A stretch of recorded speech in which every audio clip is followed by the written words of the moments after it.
SSC ২০২৬ ব্যাচের অনেক শিক্ষার্থীদের প্রস্তুতি কিন্তু একেবারে তেমন নেই। তো সেইসব শিক্ষার্থীদের জন্য কিছু অ্যাডভাইস আছে। যারা শুধু আসলে পাস করতে চান, মোটামুটি একটা সম্মানজনক আসলে রেজাল্ট চান। তো তাদের উদ্দেশ্যে আমি বলতে চাই যে, আপনি এমসিকিউ তে কিন্তু আসলে বেশি ফোকাস দেন। কারণ প্রতি বছর কিন্তু যারা কিন্তু আসলে ফেল করে তাদের আ অধিকাংশই কিন্তু ফেল করে আসলে বিশেষ করে এমসিকিউ তে। কারণ আপনি যখন সৃজনশীল প্রশ্ন লিখবেন তখন কিন্তু সেইটা কিন্তু একজন শিক্ষক দেখবেন। তো শিক্ষক কিন্তু অনেক সময় কিন্তু তার আ অনেক দিক বিবেচনা করে কিন্তু অনেক শিক্ষার্থীকে কিন্তু চাইলে কিন্তু পাস করে দিতে পারেন। কিন্তু এমসিকিউ যে বিষয়টা সেটা কিন্তু আসলে কম্পিউটারের মাধ্যমে কিন্তু আসলে দেখা হয়। তো এই ক্ষেত্রে কিন্তু আপনি ভুল করেছেন মানে কিন্তু আসলে ভুল করেছেন। তো এমসিকিউ তেও যদি পাস না করতে পারেন তাহলে আপনার রেজাল্ট কিন্তু ফেল হয়ে যাবে বা খুবই খারাপ হওয়ার সম্ভাবনা কিন্তু আসলে আ হবে।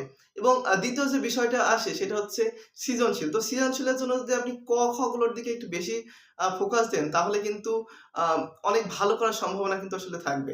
আ এবং ওই বিষয়টাতে আসলে কি বলছে এবং গ, খ তে যদি আপনি সেইটা যদি লিখতে পারেন, উদাহরণস্বরূপ বলা যায় যদি আপনি আ বাংলা ১ম এর কথা যদি চিন্তা করেন তাহলে যদি তার পাঠ পরিস্থিতিটা থেকে যদি ওই গল্পটা যদি আপনার না পড়া থাকে, ওই সম্পর্কে নিয়ে যদি ধারণা নিয়ে লেখেন তাহলে কিন্তু অনেক ভালো রেজাল্ট হবে। তো সৃজনশীল প্রশ্ন মূলত শিক্ষকেরা কিন্তু ক, খ এর পরে কিন্তু আসলে বেশি ফোকাস করেন।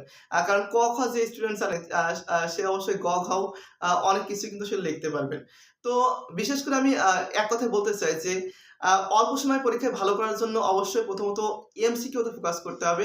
আর দ্বিতীয়ত বিভিন্ন সাবজেক্ট গুলোর ক, খ দিকে আসলে ফোকাস করতে হবে এবং প্রত্যেকটা বিষয়ের মূল বিষয়গুলো আসলে জেনে যেতে হবে। এরপরে যে বিজ্ঞান সহ যে গণিতের মতো কঠিন বিষয়গুলো আছে এইগুলোর ক্ষেত্রে কিন্তু আ যে অধ্যায়গুলো কিন্তু খুবই সহজ সেই অধ্যায়গুলো কিন্তু আসলে ফলো করার চেষ্টা করতে হবে।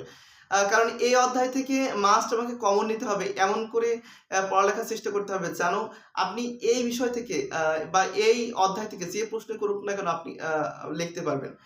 তাহলে কিন্তু আপনার পাস করা বা মোটামুটি একটা সম্মানজনক রেজাল্টের সম্ভাবনা কিন্তু আসলে বৃদ্ধি পাবে।